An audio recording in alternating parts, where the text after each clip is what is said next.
Bonjour, donc je suis Capucine. Avant de vous lancer notre vidéo qui va vous présenter un peu notre projet qu'on a lancé avec Chloé cette année, on va juste vous donner quelques éléments de contexte pour votre pleine compréhension. Donc Moët Hennessy, c'est la division LVMH vins et spiritueux. Dans cette division, vous avez 30 marques, 30 maisons, si je dis bien, 30 maisons en gestion de vin, cognac, champagne, etc., qui sont distribuées dans plus de 75 marchés. Et nous, on est rattachés au e-business, et donc en centrale. Donc, qu'est-ce que ça veut dire? Je vais laisser Chloé vous expliquer. Donc, le e-business, il est rattaché à la partie distribution. Donc, notre équipe fait vraiment le lien entre le business et l'image de nos marques. Donc, nous, on doit vraiment résoudre cette équation de performance et de désirabilité. Et c'est dans ce contexte-là qu'on a développé ce projet pour améliorer la manière dont on produit du contenu au sein de l'organisation pour tous nos touchpoints digitaux. Donc on va vous présenter la vidéo et on vous détaillera derrière les facteurs de succès, comment tout ça a été mis en place, et on pourra aussi répondre à vos questions. Hi, I'm Capucine and this is Chloe. We're here today to share how we're transforming digital content creation at Moët Hennessy. We supercharge our maison, transforming how they connect with local consumers online. Our 3D and Gen AI content factory fuels fast, market-relevant, high-quality visuals, driving brand impact and global consistency. Today's consumers expect personalized, local content. Achieving this at scale, cost-effectively, while maintaining consistency is already a huge undertaking. While our LVMH sister Maison could handle this individually, Moët Hennessy faces a unique complexity. We manage a diverse mix of 28 Maisons in over 75 markets. Think of it this way. Our local teams manage multiple brands, each needing its own unique approach. Plus, 98% of our business is indirect, using a B2B2C model. Finally, what makes our industry so interesting is that we face extra challenges: market-specific product assortments, varied local regulations, and fragmented brand representation on third-party platforms. A one-size-fits-all approach is impossible. We need a division-level strategy right from the start. So how do we tackle this? Our solution leverages the power of 3D and Gen AI to make real-time, tailored digital content through a simple, brand-safe system. This empowers our Maison to build a strong visual foundation, which in turn fuels our market's competitive strength. This fosters a powerful Maison/market articulation of efforts, unlocking global to local success. In just 1 year, we've built a solid 3D library with 50 digital twins of business-critical products across 16 Maisons and created plus 5 million content variations. We've also scaled our support from a single pilot in Q1 to over 8 Maisons today. Early data suggests we've achieved a 40% cost saving on production and facilitated 30% more locally relevant activation opportunities for markets. Engaging content drives every consumer connection, making its life cycle invaluable. While 3D and Gen AI content generation is innovative, our true revolution is our collaborative ecosystem.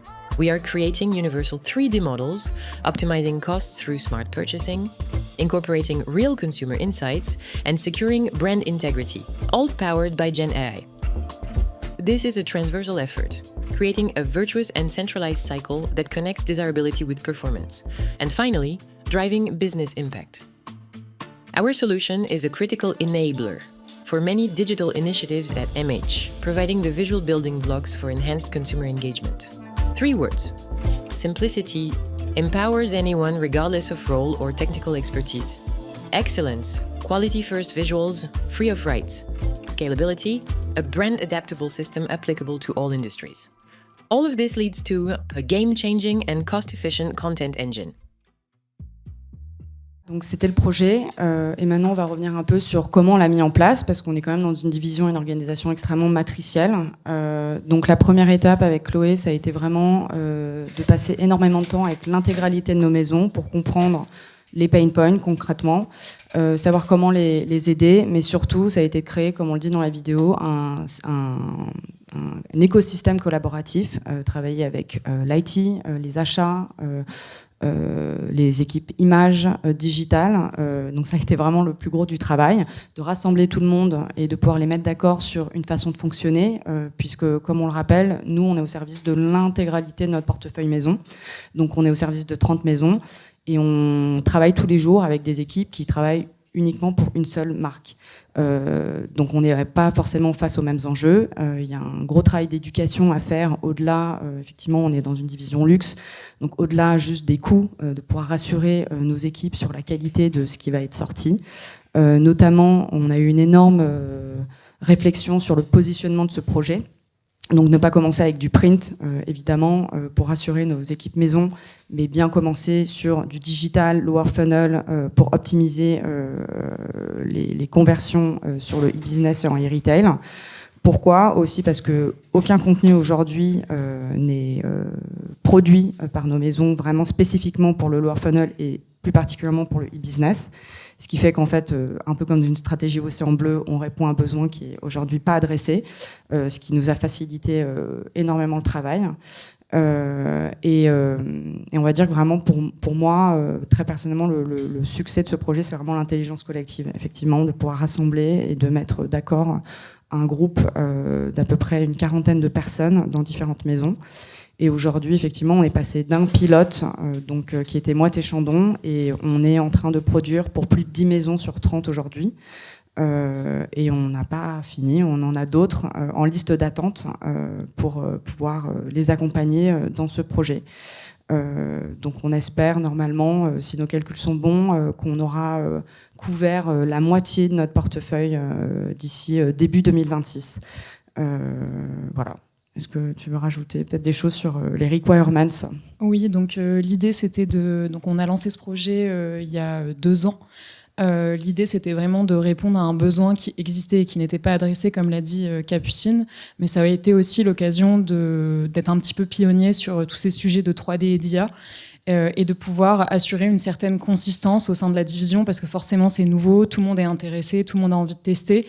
Et on voulait commencer dès maintenant à mettre des best practices en place et surtout créer de la consistance.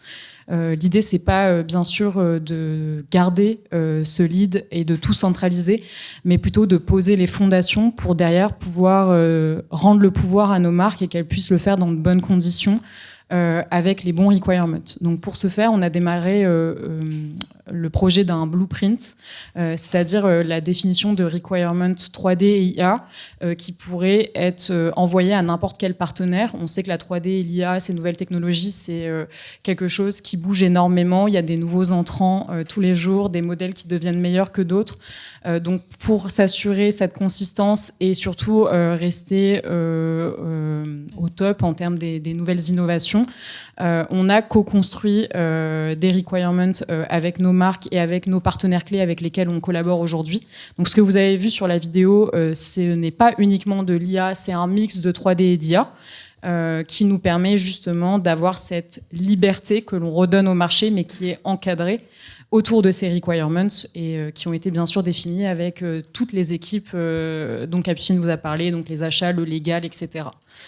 Donc pour être honnête avec vous, ce qui prend le plus de temps, c'est pas vraiment de faire les productions, parce que comme on l'a vu, c'est beaucoup plus rapide qu'une production classique. C'est plus d'aligner toutes ces personnes-là pour s'assurer que ce qui sort derrière va être compliant avec les contraintes de tout le monde. En autre terme de point, on peut revenir sur les utilisateurs, puisque nous, on pensait vraiment à l'utilisateur final, qui sont nos marchés principalement.